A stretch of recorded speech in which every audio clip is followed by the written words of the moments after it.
اگلا سوال یہ ہے کہ محرم الحرام میں اہل تشیع کی جانب سے ماتم، جھولے، تابوت اور اس طرح کے جو افعال کیے جاتے ہیں کیا یہ شرعی طور پہ درست ہیں؟ کوئی شریعت سے اس کا تعلق نہیں، سب کی سب بدعات ہیں، دین کے اندر ایگزیجریشن کی گئی ہے اور اس سے بھی آگے بڑھ چکے ہیں۔ اب تو زنجیر زنی اور چھریاں مارنے تک بات آ چکی ہے، حالانکہ مفتی اعظم جو ہیں ایران کے خامنائی صاحب، ان کا فتویٰ ہے کہ یہ حرام ہے چھری مارنا اپنے آپ کو۔ لیکن آپ کو پتہ ہے انڈیا، پاکستان، بنگلہ دیش میں جو شیعہ ہیں یہ تو شیعہ ہے ہی نہیں ہے، یہ تو ذاکرین کے فالورز ہیں، کوئی علمی شغف ان کا ہے نہیں ہے۔ انہوں نے رسومات کا نام جو ہے وہ اہل بیت اور مکتب اہل بیت اپنے آپ کو کہہ رہے ہیں۔ مولانا اسحاق صاحب رحمہ اللہ تعالی، جن کی بڑی ایکسپرٹیز تھی اس فیلڈ میں، انہوں نے باقاعدہ شیعہ کی فقہ کی کتابوں سے بتایا کہ ماتم کرنا حرام ہے۔ وہ آج کے علماء کی لکھی نہیں، پرانی ہے۔ یہ بدعات ہیں جو انہوں نے داخل کی ہیں، جیسا کہ کئی بدعات اہل سنت کے ہاں بھی داخل ہو گئی۔ یکم محرم کا جلوس بھی تو بدعت ہے نا۔ اگر 10 محرم کا بدعت نکالا ہوا انہوں نے، پروگراموں کے میں خلاف نہیں ہوں، آپ کریں، سارے خلفائے راشدین کے پروگرام کریں، لیکن سڑکیں بلاک کر کے لوگوں کو تکلیف میں ڈالنا، مریض ہاسپٹل تک نہ پہنچ سکیں، بچے اسکولوں تک نہ پہنچ سکیں، اور اس طریقے سے یہ معاملات کو کرنا، یہ نہیں ہونا چاہیے۔ آپ کنٹرول انوائرمنٹ کے اندر کسی گراؤنڈ میں سرمنی کریں، کسی مسجد میں کریں، کسی امام بارگاہ میں کریں، ضرور کریں، لیکن یہ جو باقی جو چیزیں، یہ جھولے اور ذوالجناح کے جلوس نکالنا اور یہ پنجے اور اس کے نیچے سے گزرنا، اور پھر آج کل تو گھوڑوں کو دفنا بھی رہے ہیں، ٹھیک ہے، تو یہ سب کے سب بدعات ہیں دین میں داخل کی ہیں، اور اس کی وجہ سے شیعہ کی ان ایکٹیویٹیز نے یعنی مکتب اہل بیت کو نقصان پہنچایا ہے۔ بجائے کہ ان کی تعلیمات کو سامنے لایا جاتا، ان لوگوں نے ان معاملات میں ڈالنا شروع کر دیا۔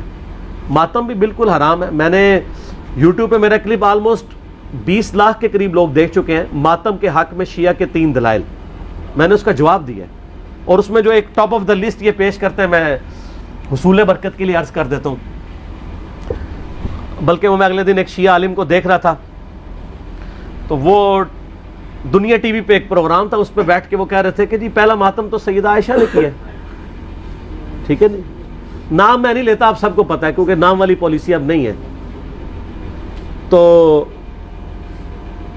اب اس بیچارے کا بھی قصور نہیں ہے، اس نے اپنے بابوں سے یہی سنا ہوا ہے، اس نے مسند احمد خود کھول کے بھی نہیں کبھی دیکھی ہوگی، سنی انہوں نے نہیں کھولی بھی، تو اس بیچارے نے کہاں سے کھولنی ہے، جن کی اپنی کتاب ہے۔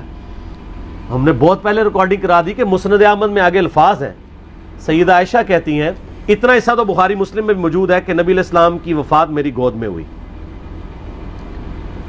تو سر اس سے سیدہ عائشہ کی یہ فضیلت تو ثابت ہوئی کہ اللہ تعالیٰ نے اپنے محبوب صلی اللہ علیہ وسلم کو سیدہ عائشہ کی گود میں وفات دی، تو یہ فضیلت بھی تو ثابت ہو رہی ہے نا، تو یہ بھی فضیلت پھر مانے نا۔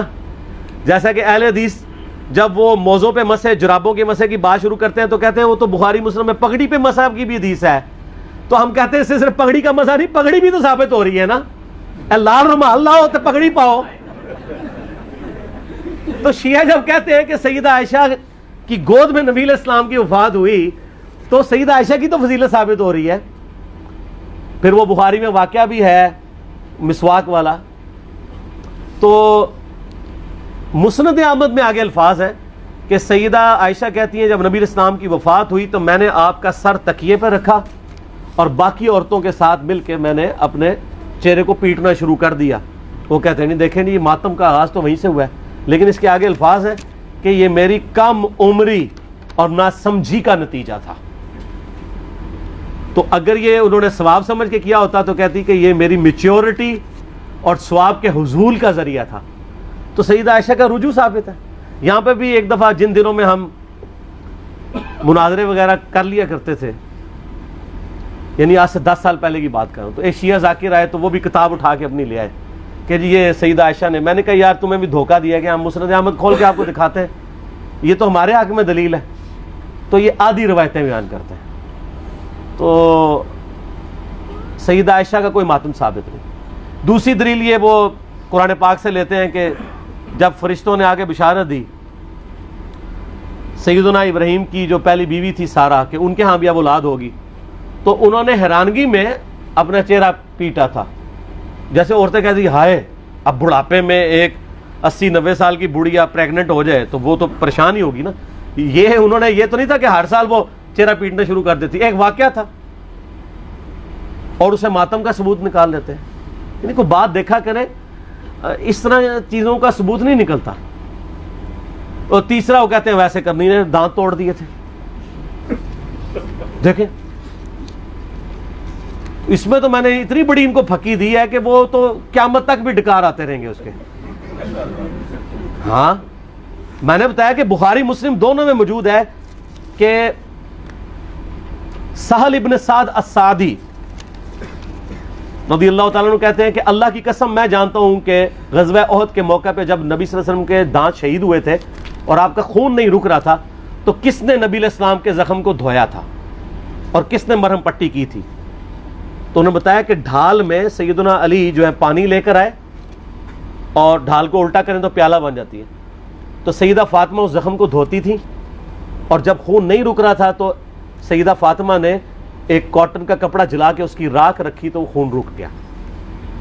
یہ سہل ابن سعد السعدی آل امیہ کے دور میں سیدنا علی کی فضیلت بیان کیا کرتے تھے بخاری مسلم میں, قسمیں اٹھا اٹھا کے, کیونکہ حج کے موقع پہ لوگ ان کو آ کے ملتے تھے کہ اب چند ایک صحابہ زندہ رہ گئے, ان میں سے ایک ہی ہیں.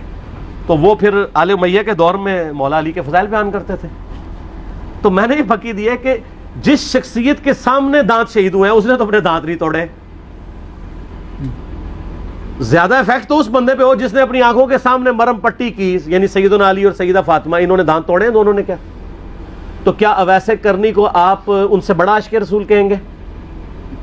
تو اپنے ایمان کی فکر کریں. یہ تو ویسے کرنی اس تصور سے خود بھی کانپ اٹھیں گے. المستدرک حاکم میں موجود ہے کہ سیدنا ویسے کرنی رحمہ اللہ تعالی جنگ صفین کے موقع پر مولا علی کے پاس آئے, ان کے ہاتھوں پہ بیعت کی اور معاویہ بن ابی سفیان کے خلاف لڑتے ہوئے شہید ہوئے ہیں مولا علی کی طرف سے. یہ المستدرک حاکم میں موجود ہے. تو جو شخص خود علی کا مرید ہے اس کو آپ جو ہے وہ علی سے بڑا عاشق رسول ثابت کریں گے؟ جعلی واقعات ہے. صوفیاء نے پھیلائے, شیعہ نے بھی ہاتھوں ہاتھ لے لیے. اس سے بڑی بات بھی کہنا شروع کر دیا کہ جناب کیلا ویسے کرنے کے لیے نازل ہوا ہے. اور ظالموں, وہ کیلے کا ذکر قرآن ہی موجود ہے. کیلا پہلے دا ہے. اللہ دے بندے ہو, ابھی گپے مشہور کی ہوئی ہیں.